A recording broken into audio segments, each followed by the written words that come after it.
Welcome, everyone, to the Finely Tuned Infrastructure Podcast, brought to you by Rhythmic Technologies. Great to be here. Today, we're looking at something we see popping up a lot, this rush towards AI compliance tools. But there's a catch, isn't there? A big mistake many seem to be making. That's right. It's this assumption that buying a sophisticated AI tool can somehow magically fix underlying problems. Problems often rooted in infrastructure and strategy that, frankly, should have been sorted out years ago. It's like hoping new running shoes will fix a broken leg. Exactly. We've been looking at the analysis from the Rhythmic Technologies blog on this, and the core idea is pretty stark. Which is? The companies truly set to win with AI and compliance aren't the ones just buying the latest, shiniest tool. Right. It's the organizations that already figured out how to do compliance effectively, consistently, without AI. For them, AI is purely an accelerant, a force multiplier. Right? Amplifying what's already good, not fixing what's broken.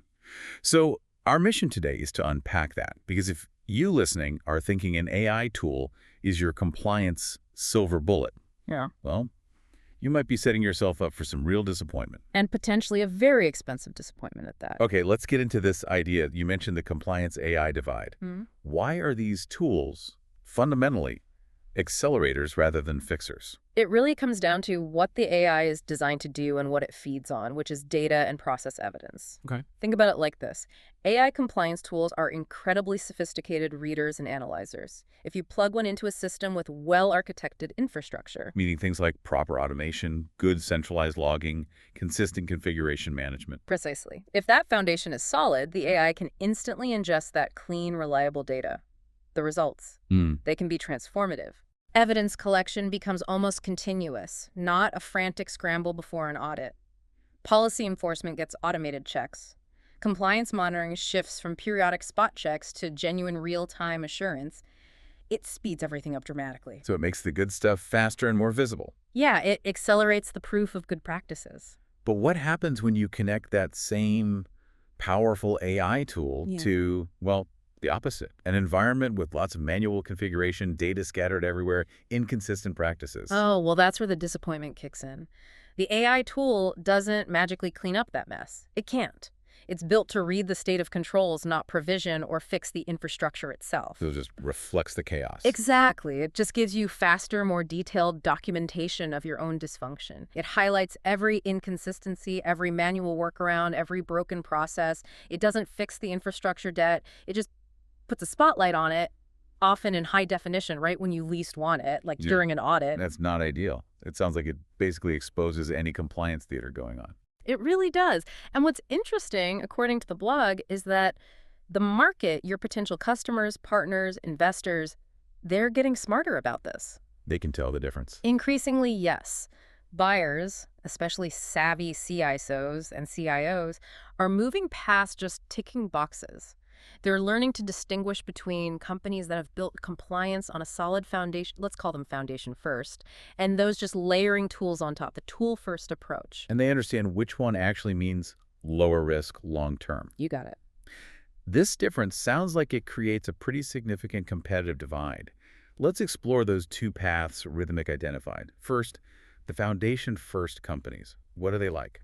These are the organizations that already bake compliance into their engineering culture. It's not a separate, painful event. It's a continuous output of doing things well. They probably already win business based on being reliable and quick to prove compliance, even without fancy AI. That's the profile. They've mastered continuous compliance through solid infrastructure and process. And then when they add AI, That's where the multiplier effect kicks in. The analysis pointed to examples where certification processes that used to take months drop down to weeks. wow, weeks. It becomes a serious competitive weapon, imagine. A foundation-first company sees a tender requiring a new framework they don't have yet.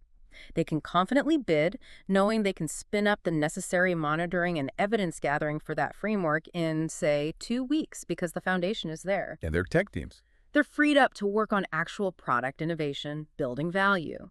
Meanwhile, their competitors. The tool-first ones. Yeah, the tool-first companies are still wrestling internally, trying to just figure out where all their assets are or how to get the new tool integrated with their unique setup. Let's talk about that tool-first path then.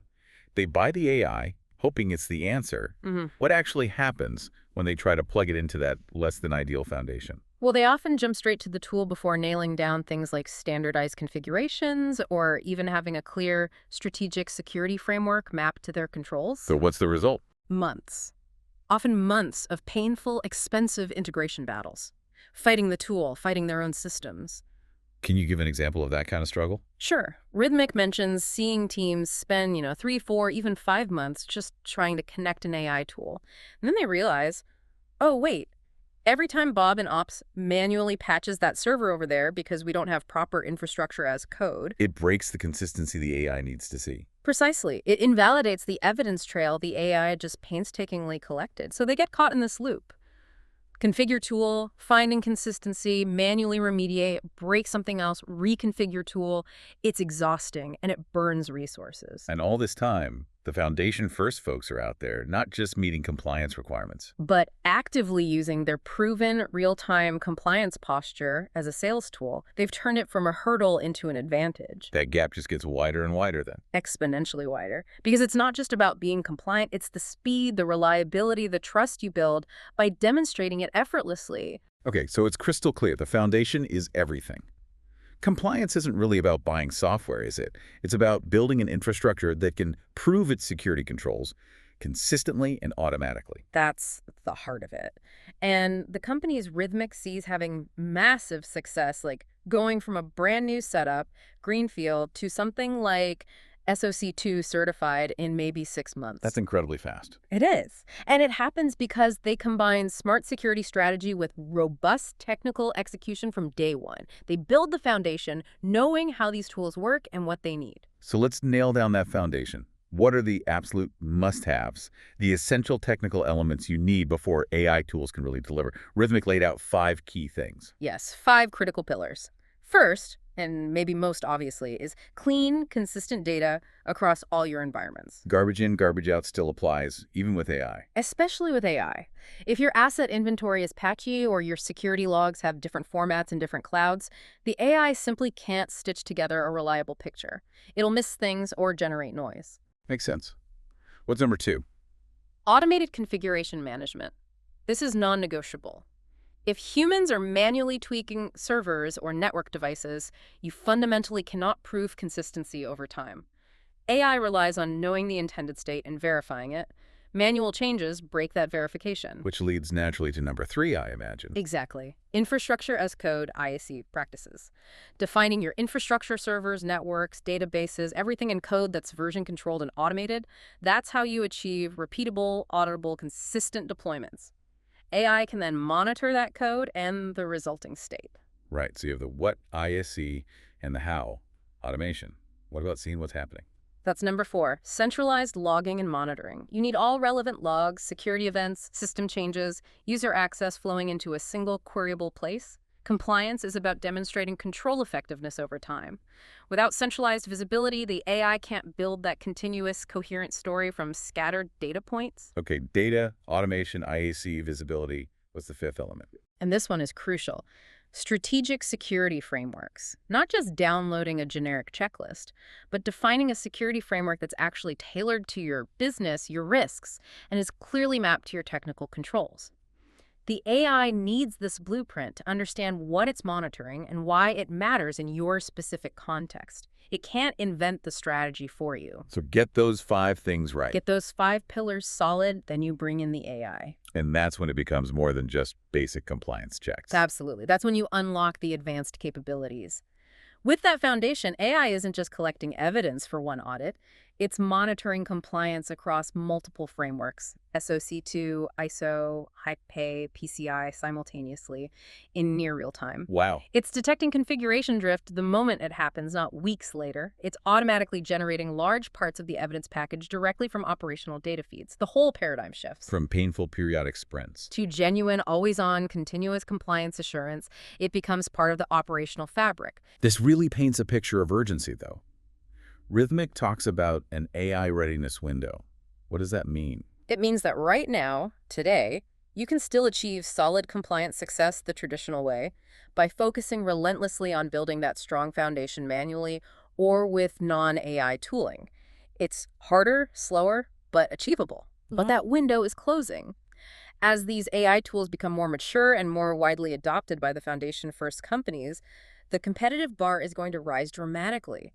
What's best practice today will be table stakes tomorrow. And that leads to what they call the impossibility gap. Precisely. Think about the scale. Companies with the right foundation plus AI will be monitoring thousands of controls across dozens of frameworks continuously. That's something literally impossible for human teams to do manually with any reliability or speed. So if you're still struggling with basic automation or consistent configurations, You're not just falling behind, you're potentially heading towards a situation where you simply cannot compete on the level of assurance and speed that AI-enabled competitors can offer. You'll be stuck in the slow lane. so the immediate action for anyone listening who feels their foundation might be shaky is not to go shopping for AI compliance software. Absolutely not. If you're failing at compliance basics today, the AI tool won't fix it. It'll just highlight the failure more efficiently. The advice then is, Fix the foundation first. Seriously. Start with an honest assessment of your infrastructure. Where are the manual processes? Where is the inconsistency? Then invest in building proper automation, implementing IAC, centralizing your observability. and establish those strategic frameworks we talked about. Yes, map your controls to your actual business risks. Build consistent, scalable practices that your teams can actually follow. That's the prerequisite work. It sounds like Rhythmic's whole philosophy is grounded in that infrastructure reality. They've seen the pain of trying to retrofit it. Oh, definitely. The blog mentions seeing companies waste months, huge amounts of effort, just trying to bend their chaotic environments into a shape where a basic tool can even connect, let alone provide value. And even then, the output might not be trustworthy. Often, yeah. You might get a report that looks okay, but it doesn't truly reflect the underlying fragility. The real goal isn't just a clean report. It's a compliance program that accurately and transparently mirrors your actual infrastructure reality. That's what reduces long-term risk. And, counterintuitively perhaps, that's what becomes a powerful sales enabler. So Rhythmic starts with assessing the infrastructure, not pushing a tool, That's their approach. Understand the reality first, then build or improve from there. which leads to a final thought for everyone listening. If you don't tackle that foundational infrastructure debt now, You're going to keep paying the infrastructure debt tax year after year, in wasted time, in audit pain, in lost deals. while your competitors who built the foundation right are leveraging AI to pull further and further ahead, what's the long-term cost of that debt? Something to really consider. It's a critical strategic question. Indeed. Well, thank you for tuning into this installment of the Finely Tuned Infrastructure Podcast. Just so you know, the discussion points today were actually generated using AI, based on an analysis of a Rhythmic Technologies blog post. Pretty interesting use of the tech itself. It is. If you want to read the original content and get more insights on building that crucial infrastructure foundation, you can head over to rhythmictech.com. Thanks for listening. Thanks, everyone.